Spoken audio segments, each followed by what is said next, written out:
Does this work? All right, awesome. Hey, I'm Ross. I'm going to introduce the guest speaker this morning. I don't know if it's just the fireworks and music. I'm excited this morning. I hope you are too. Okay, so before I intro here, how many of you have made a list in the last week, like a to-do list or anything like that? My gosh, type A'ers with me. I make lists all the time. My wife makes lists all the time. How many of you have rest on that list or actually get to do it? All right, this is a perfect message for all of us then. So there's a lot of promises for quick fixes out there, and most of it is for a better you of fitness or dieting or whatever. A lot of it doesn't focus on biblical rest. Our guest speaker today, Stacey Dumbacher, is with an organization called Run Hard, Rest Well, and it has some practical tips for eliminating that needless rush or feeling of overwhelmed busyness that just seems to be a quote-unquote normal in our lives. So we have handouts. If they look something like this, mine are all crumpled up, but they should be in your bulletin. If you didn't get some, we have some at the back on this table and that table in the corner, and we can have ushers to get them to you. So I hope there's some good practical tips today. Without further ado, Miss Stacey. Awesome. Well, good morning. Good morning, worship team. I love when I get to travel and see just different people worship, and so well done this morning. I cry a lot when I worship. It's just how the Holy Spirit moves in me, and so it's actually a little bit difficult to come up and speak after I've had a little time with the Lord. But He's good, and He always gives me what I need, right? So my name is Stacey Dumbacher, and I just was getting ready to click, and I don't have a clicker, so if you can go to that first slide. My name is Stacey Dumbacher, and I work for an organization called Run Hard, Rest Well, and I'm really excited to be here today. Okay, so a little bit about me. So my family is what I always talk about first because they are just rocking amazing. Next slide. And so in the upper left-hand corner is my husband. He's the bald guy, okay? And I like him. It's been 25 years, and I like him better now than I did some of those in-between years. Those of you that are married kind of get that, right? Like, he's pretty cool. He's an IT guy. It's really all I know because I'm not techie. So, and then if you look in the lower right-hand corner, gray sweatshirt, that is my daughter, Anna. She's now 23. She came to us through the gift of adoption, and she came from Russia. Her Russian name was Anastasia Mirovich. Isn't that beautiful? Isn't that beautiful? And then we had a surprise. The girl with my husband and then again with my daughter, Anna, the doctors said, you'll never have kids short of a miracle. And we were like, well, we believe in those, so we'll see what God does, right? And our little girl came home from Russia, and as soon as she could start talking, she started praying for her sister. There she is. She's 16. She goes to Columbia City High School. She's in guard, so she throws guns, knives, and swords, right? It just sounds cool. And then in the lower left-hand corner, that's our bonus child. Her name is Miranda, and she's actually pretty amazing. She is now 25, and she came to us at 18. She had a little bit of a hard life, and she came to live with us, and she blessed our socks off. People also often say to us, oh, you're so kind to open your home. And what they don't know is this young lady blessed our family at the hardest time our family has ever had, because that's kind of how God works, right? It's just how He works. So I have worked for Run Hard, Rest Well for 4 years. Before that, I was with Junior Achievement for 15. And before that, I was in corporate America. So that's my family, that's my work. And then the other thing that has my heart are youth. I'm a youth leader, 6 through 12. And I have 35 kids who call me Mama Stacey. I would have it no other way. And I do get Mama Bear vibes for them as well. So really quickly, you guys have the notes. We're actually going to use those notes. My sermon's going to follow those. You'll have some fill in the blanks, things like that. So if we can get to the slide that says Run Hard, Rest Well, Thought Leaders. There you go. So Run Hard, Rest Well, really quickly, we focus on something called restorative wellness, which we're going to spend our whole time talking about. And we're evidence-informed. We've been doing research that shows that when people rest in a way that really refreshes them, they have a higher quality of life. And I kind of say, duh, it's the way God designed us. So, that kind of works together. And then we really believe in the change theory. And the change theory is really important, you guys. There's a million change theories, but there's one I want to focus on today. And that is the fact that nothing I say to you today, absolutely nothing, will change any part of your life. Because what we know does not change us. How many of you guys know that donuts are not good for you? How many of you guys eat donuts anyway? You give me a gluten-free donut, I'm there, right? What we know doesn't change us, but what we choose to do with what we know, that's what will change our life, right? And that's why we have that handout, because I want you to really grasp the content and then do something with it, right? Because we can know all the Bible scripture in the world, right? The Pharisees knew a lot. But it's what you do that matters. So we're going to jump in and talk about restorative wellness. So restorative wellness is all about the fact that all day long, we pour our lives out, don't we? We pour them into plans, projects, and people. We use our creativity, our kindness, our gifts, our education, our experience to pour out into other people until eventually we have nothing left and we have that empty feeling. Can anybody kind of identify with that, whew, I got nothing else to give feeling, right? Restorative wellness focuses on the fact that we need to learn to refill our empty cups or buckets in fun, healthy, biblical, life-giving ways, okay? And that's what we're going to talk about the rest of the time we're here. So restorative wellness is based on Bucket Theory 101, which says you can't give what you don't have. Are we called to give our life away? Yeah. I'm going to ask you guys to talk back to me, okay? Don't get sassy, though. I've raised 3 teens, so. But yeah, we're called to give our life away, but we are equally called to rest, to take time away, and to pull out. The 10 Commandments, we're commanded to have Sabbath, and then Jesus shows us again and again and again how important it is to pull away and connect with the Father and take a break and refill. When we live with an empty bucket, we become very tired. And we're going to talk about 3 reasons we're tired. Next slide. Reason number 1, no mentors or models. So how many of you guys had somebody in your life who taught you how to have a good work ethic? Show up on time, do a good job, be part of the solution. Most of us, right? How many of you guys were taught how to rest in a way that really made you your best for what you invested in? Couple. Maybe 8%. That's right. We're not taught how to rest in a way that's really refreshing. We're taught how to escape, right? We're taught how to be busy and do fun things, but we're not taught how to connect with the one who loves us and longs to be with us. We're not taught how to just be. The next reason is needs, demands, and opportunities. There is always more to do, isn't there? So I can't remember the guy who introduced me his name. Ross. Sorry, Ross. I'm so sorry. I'm horrible with names. As he talked about, like, how many of you guys are list people? I was like, And then I'm one of the list people who, like, if I do something that's not on my list, I have to go back and put it on my list so I can check it off. Anybody? Right? We are crazy people. There are always more things to do. And I always thought, I actually heard this message about 10 years ago when life was super hard.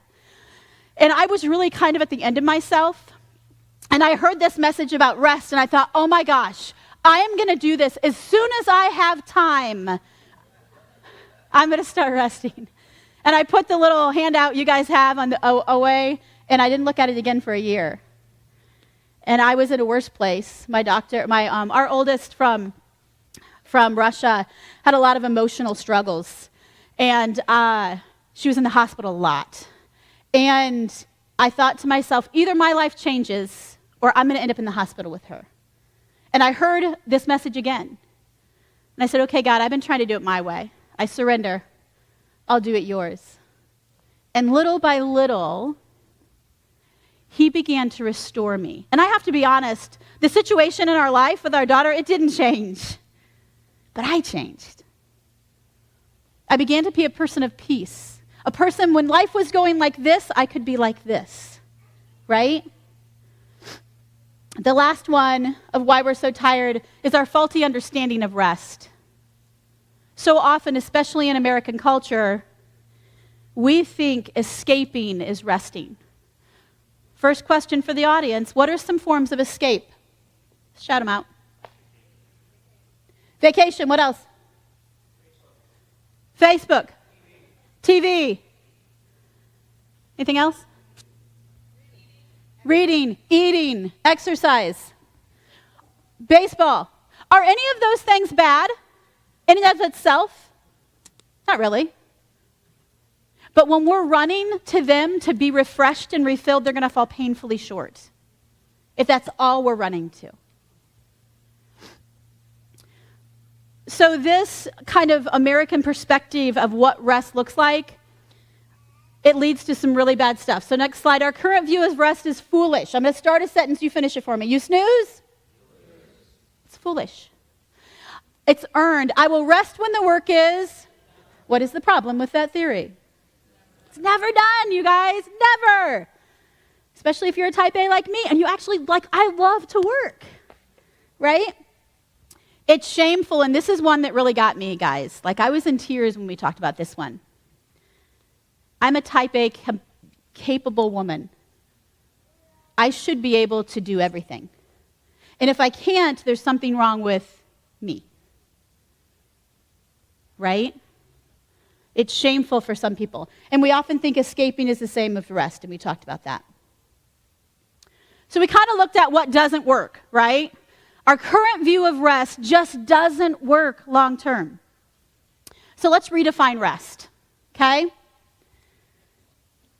Maybe we should use the Bible, right? It's always a really good place to start. Step 1, okay? Go ahead.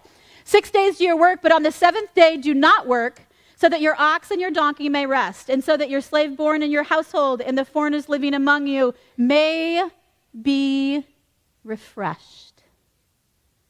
This is the first underline in your handout that you'll fill in.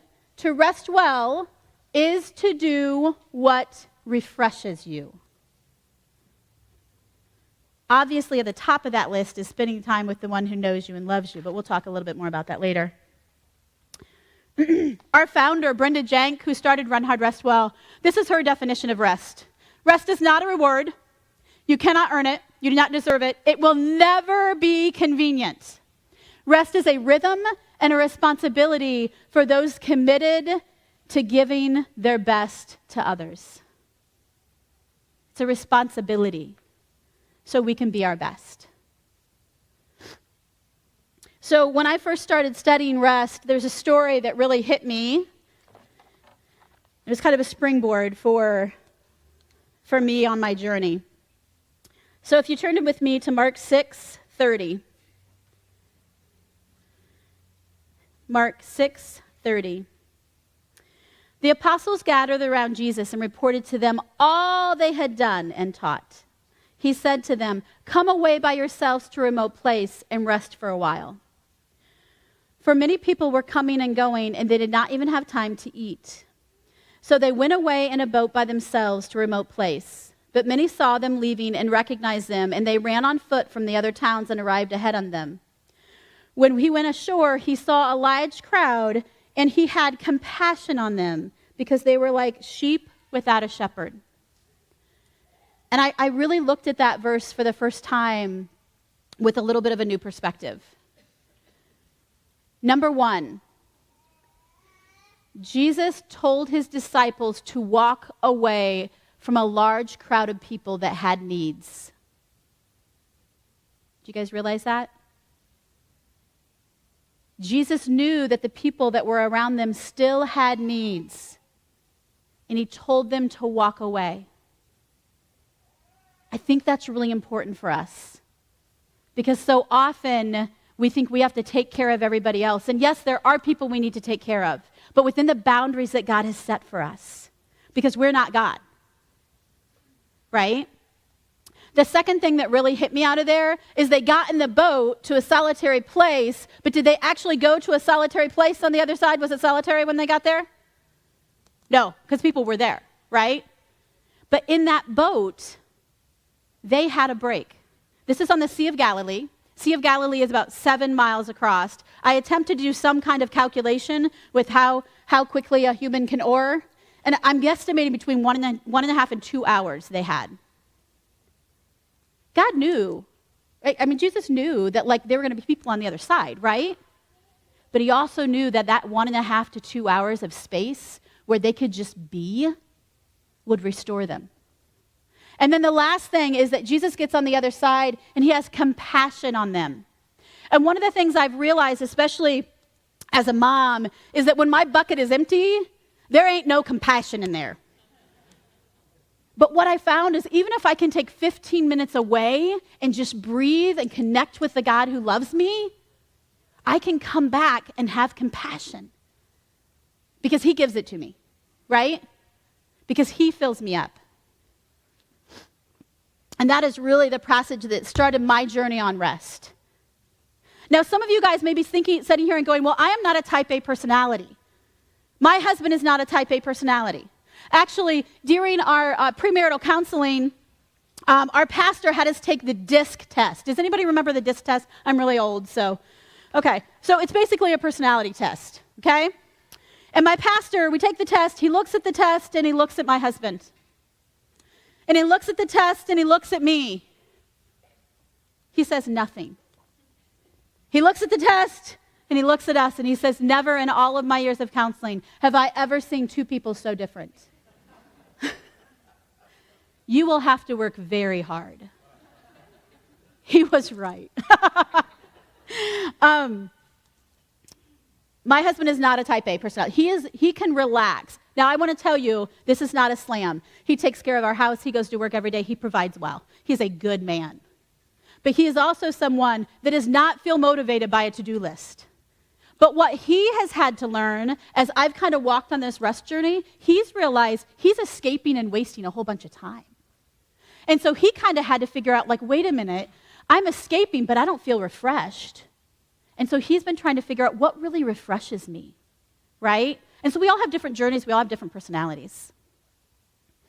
So it's really important that we learn to refill our buckets, okay? Because in order to give to people long term, we have to learn to refill our buckets. What happens, this is an audience participation again, what happens when we try to give out of an empty bucket? What are some things that might happen? Snap at people, I love it. Yes, what else? I hear something over here. Can you say it louder? What's that? Anger. Ooh, yeah, like really quickly. What else? Self-centered. Absolutely. Bitterness is a big one for me, right? And so it's really important that we learn to refill those buckets. There's some really good examples on your handout of different ways that Jesus pulled away to refill his bucket. Okay, there's some scripture with it. I really encourage you to look at that later because I only have like 30 minutes. I can't go into all those, but they're good stuff. I really encourage you to read them. So I'm going to introduce the 4 rhythms of rest. These 4 rhythms are designed to refill that bucket. This is an introduction to something called a rest that works. And in a rest that works seminar, and we do that all over the U.S. and sometimes outside the country, we talk a lot about what this looks like in your life or what it could look like in your life. Here, because of the limit of time, I'm just going to give an introduction, okay? So there's just going to be, so if you're sitting there going, ooh, I don't feel like she gave me enough, I'm going to tell you that that's okay. It's okay to want more. Okay, 4 rhythms of rest. Number 1, Sabbath. So growing up, I did not grow up in the church, and I started going to church, and so I thought church was Sabbath. And then I began to understand that church is Sabbath is so much more. So much more. Sabbath relationally reconnects you. Sabbath is guilt-free, carefree time set apart to connect with God and those you love. Eugene Peterson says this: Sabbath is the uncluttered time and space in which we can distance ourselves from our own activities enough to see what God is doing. I'm going to read that again because honestly, it's a really good quote.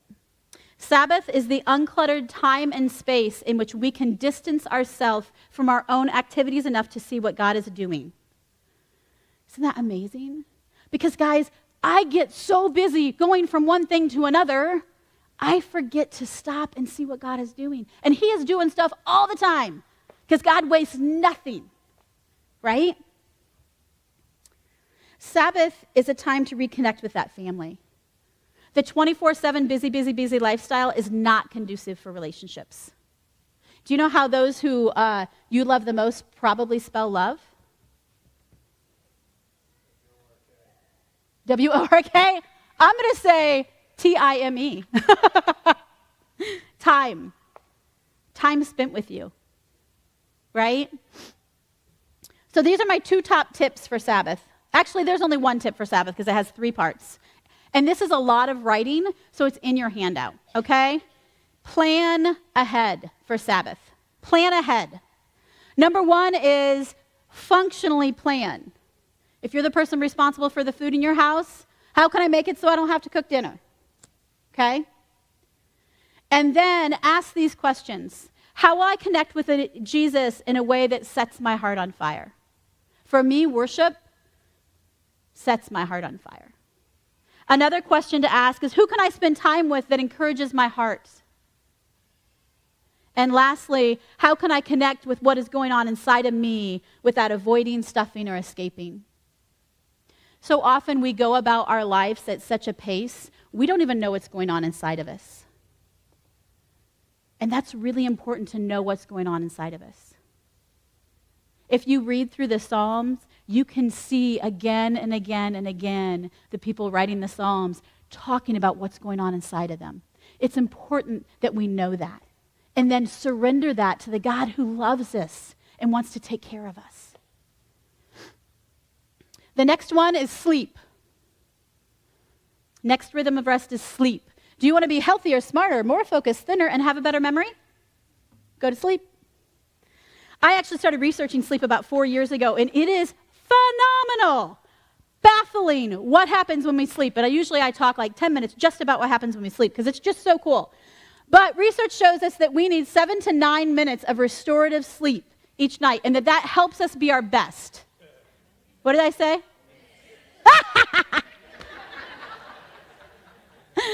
Well, wouldn't that be nice? 7 to 9 hours. You guys, that's the only thing you'll remember from my whole talk. 7 to 9 minutes, I'm good. To be our best. And I am somebody that I have to have like 8.5 to 9 hours. And I always want to be the person that only needs 7 hours, but I'm not. So, like I said, there's tons of research that talks about what happens in sleep. But I'll just give you one, okay? The Sleep Institute says these benefits to you and your employer when you get enough sleep. You'll recover from disaster faster.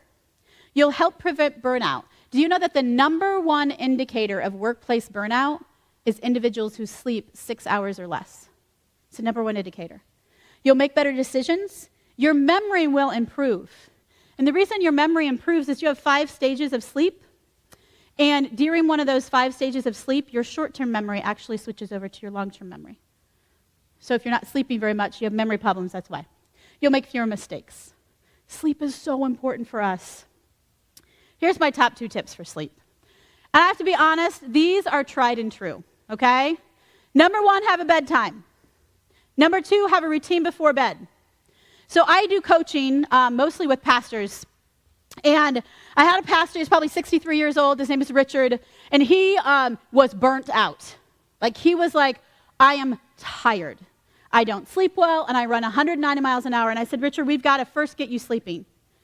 I said, this is what I want you to do. I want you to set a bedtime, and I want you to have a routine before bed. And there's like silence on the phone. And then he says, Stacey, I'm not a middle school boy. And I was like, Richard, will you try it? He's like, yeah, I'll try it. So I talked to him a month later. Actually, it was 6 weeks because we were 6-week sessions.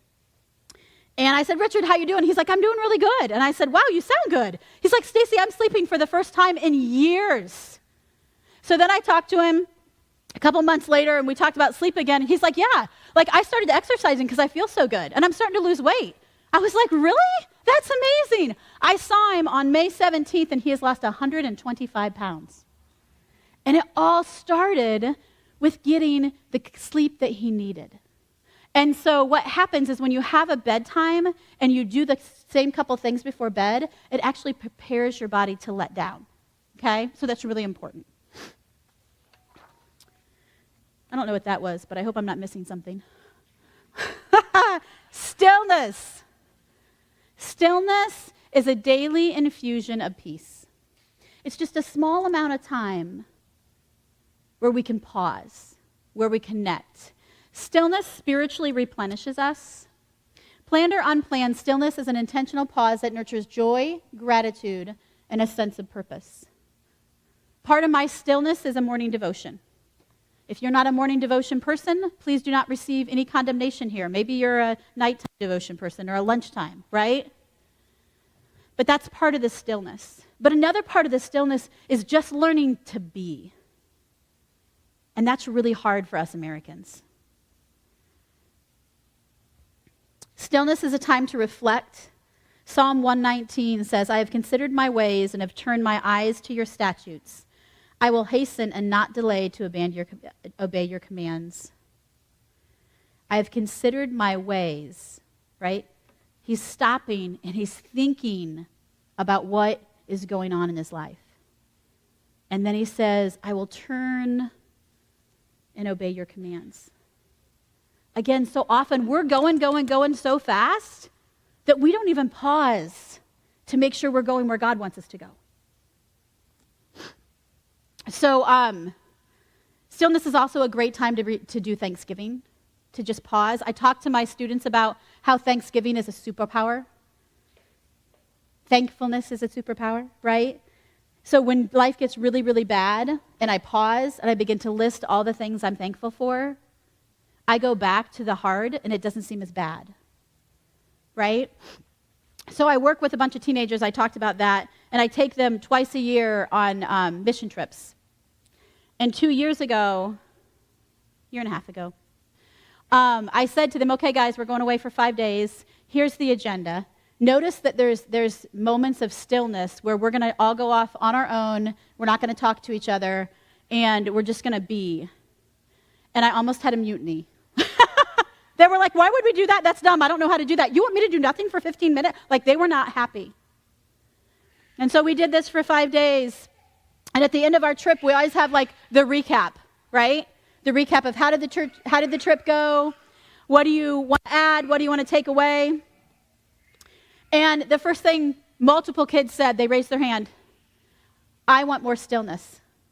I was like, what? You've got to be kidding me. And they're like, no. And like the rest of the kids were like, yeah, except for one kid. He really struggled. But for some people, it just takes longer to get, and that's okay, right? And I said, why? Help me understand. You guys almost had a mutiny 5 days ago. Why do you want more stillness on our next trip? This is what high school students told me.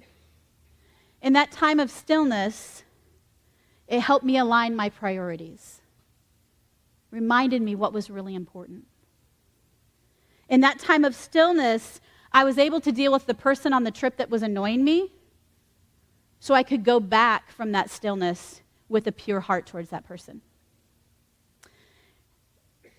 And when I paused, I was able to really see what God was doing. These are high school students. Now, I have to tell you, I have the most amazing high school students in the world, just my personal opinion. I'm sure all of your high school students are pretty awesome too. But that's what stillness does, right? And it's so important. So here's my 2 tips for stillness.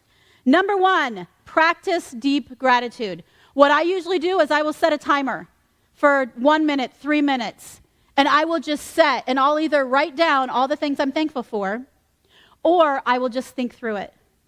I encourage you guys to try this. It speaks to your heart because you get to see God's faithfulness. So often we forget how blessed we are.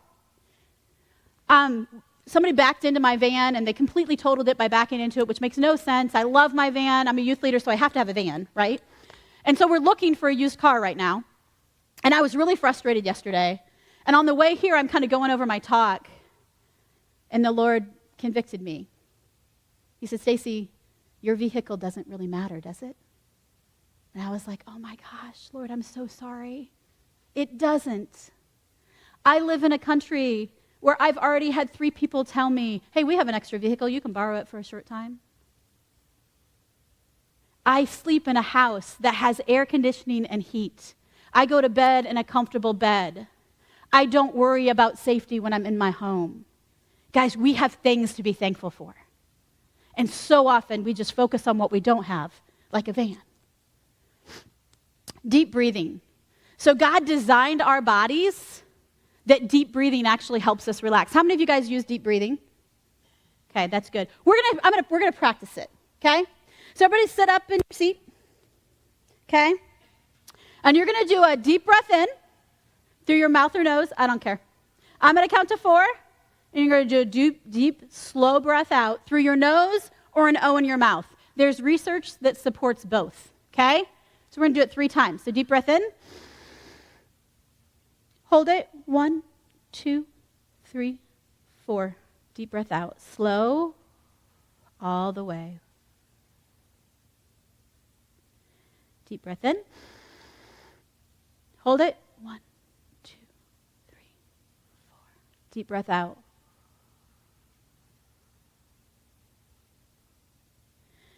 Sometimes I take a breath prayer with my deep breath, and I'll do that for you guys this time, okay? Deep breath in. Hold it. 1, 2, 3, 4. Breathe in, out. When I am afraid, I will trust in you, Father. The reason deep breathing works is because when you take a deep breath, your diaphragm expands. It then hits your vagus nerve that runs up your back and up to your collarbone here. And that vagus nerve hits your parasympathetic nervous system, which tells your body to calm down. It's all science.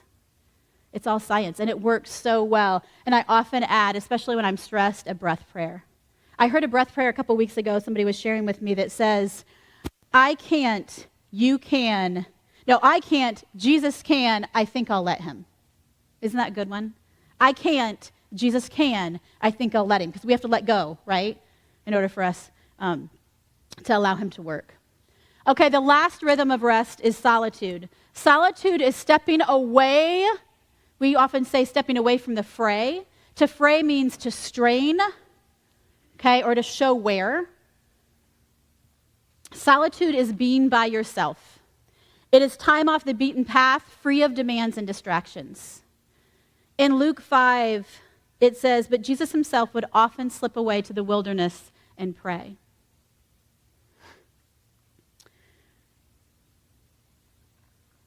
With solitude, you have to be really intentional. One of my sayings that my kids know at youth group is the Christian life is a life of intentionality. Because if we're not intentional about following Jesus, the world will tell us everything else to follow. Isn't that true? And the world's voice is so loud. We have to be intentional to follow Jesus. So here's my 2 tips. Number 1, schedule times of solitude. We encourage a time of solitude every quarter. How many of you guys know about Camp Luther Haven in Albion? Okay. Camp Luther Haven is in Albion, and they have something called a day away. How many of you guys have heard of that? That's so exciting. So a day away is a place where you can go, and you have a room with a bed and a dresser and a desk, and you have access to their kitchen and 70 beautiful acres of trails and kayaks and paddle boards, and you can go and take time of solitude there. Do you know how much it is? It's free. So let's recap.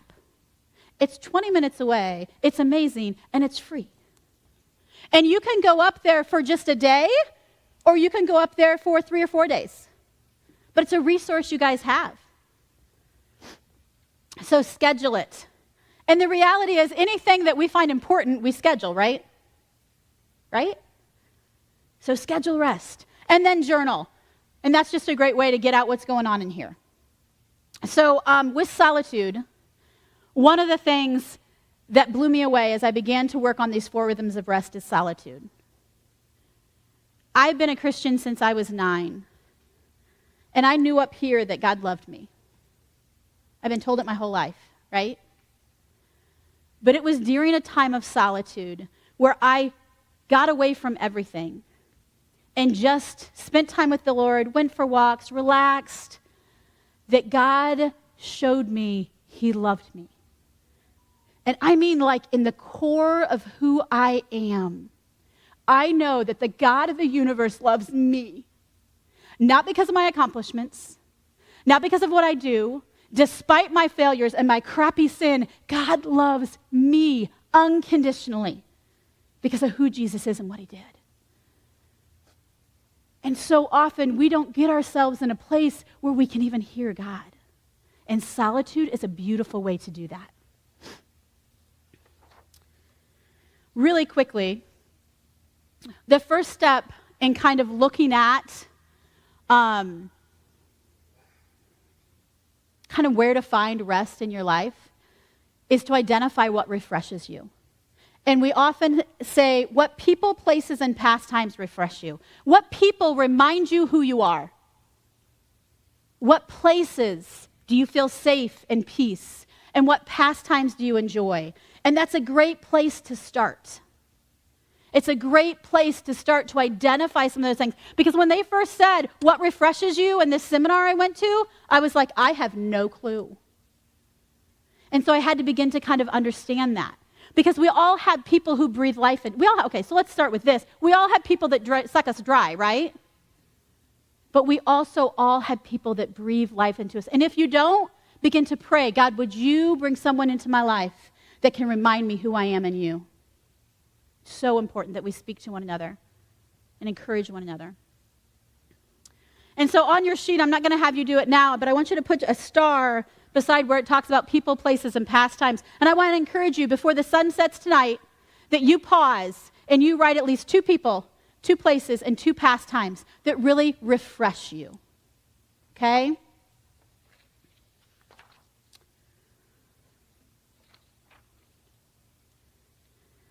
So I want you to go back on your notes, and I want you to identify one thing. Because remember, me sitting up here talking, giving you information will not help you. Remember that from the beginning? I want you guys to look back on your notes, and I want you to identify one thing you want to try, or one concept you want to meditate that we talked about in our time. And I'm going to not talk for like 45 seconds. It will kill me, but I will do it. And I want you to identify one thing, okay, on your sheet.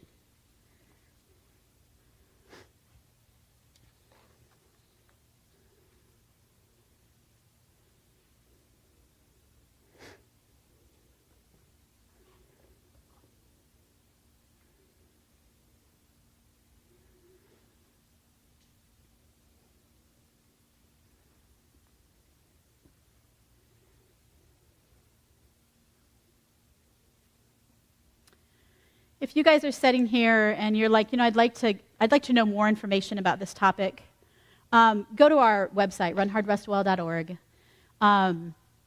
We have a Bible study book that's amazing that you can buy on Amazon called Vantage Point.